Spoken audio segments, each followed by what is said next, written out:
Hello all, welcome back to your English class. This is module number 31, and in this module we'll be discussing the important questions from the chapter The Laburnum Top, written by Ted Hughes.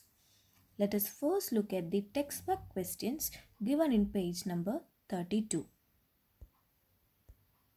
Question number 1. What do you notice about the beginning and the ending of the poem? Answer. The poem begins with silence and stillness on the top of the laburnum tree. The poem ends with the singing of the tree into old silence and stillness. We have already mentioned this in the previous module. The poem begins on a very melancholic note.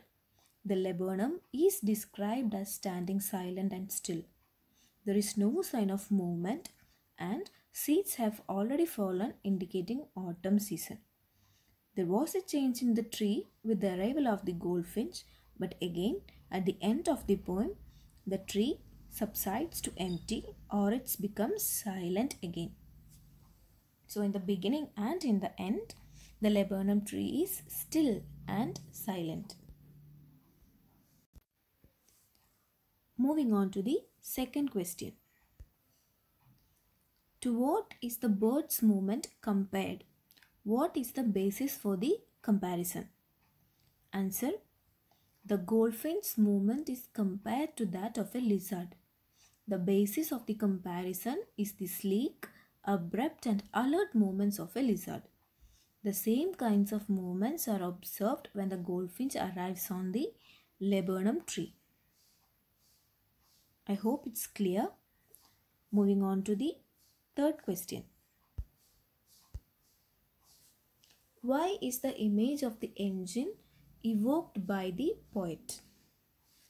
Answer. The engine is the source of energy to run a machine. It is compared to a bird as she is to a source of energy for her family. As without engine, a machine can't work. In the same way, without a bird, her family cannot survive.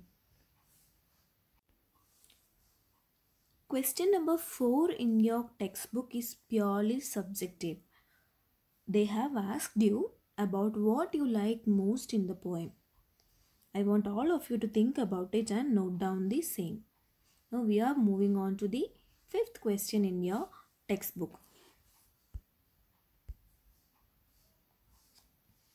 The question is, what does the phrase "her barred face identity mask" means? So there are two possible answers for this question. Let us have a look at both the probable answers. First answer. This is an example of the poetic device transferred epithet. Have you heard this word transferred epithet before?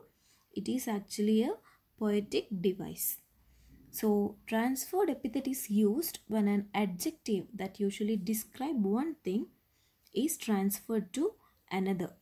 Here, the laburnum tree has flowers that fall like bars, and when the bird sits behind the flowers, the shadow on her face looks like she is wearing a mask that has bars on it. So here, the shadow of the flowers is mentioned here. So barred is actually an adjective for the flowers and has been transferred from there and applied to the bird. Now, let us look at the second probable answer.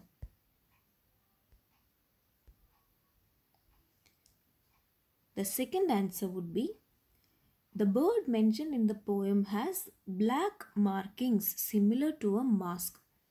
Looking beyond the physical, it seems to refer to the fact that her family sees her as she truly is.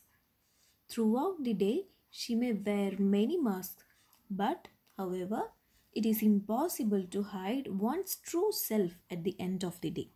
Meaning, though the bird has to go far away and search for food, the bird reveals her true self in front of her young ones. She never hides the love and care that she has for them. I hope it's clear. Moving on to the next question. These are some of the important questions that you can expect for your board exams. Question: how is the tree transformed during the bird's visit? Answer: after the goldfinch arrives on the tree, the silent and still laburnum tree suddenly starts trembling and moving. The whole tree comes to life as the chicks of the goldfinch make a lot of noise as they chitter and trill on seeing their mother. Moving on to the next question. So the next question is, why is the poem named The Laburnum Top? Answer: the poem has been named The Laburnum Top because the top of the laburnum tree has been described in detail in the poem. It is on the top of the laburnum tree that the nest of the goldfinch is located and where all the activity takes place when the goldfinch visits the nest. So we have gone through all the important questions based on the poem, The Laburnum Top. We shall discuss further during the interactive classes. Thank you.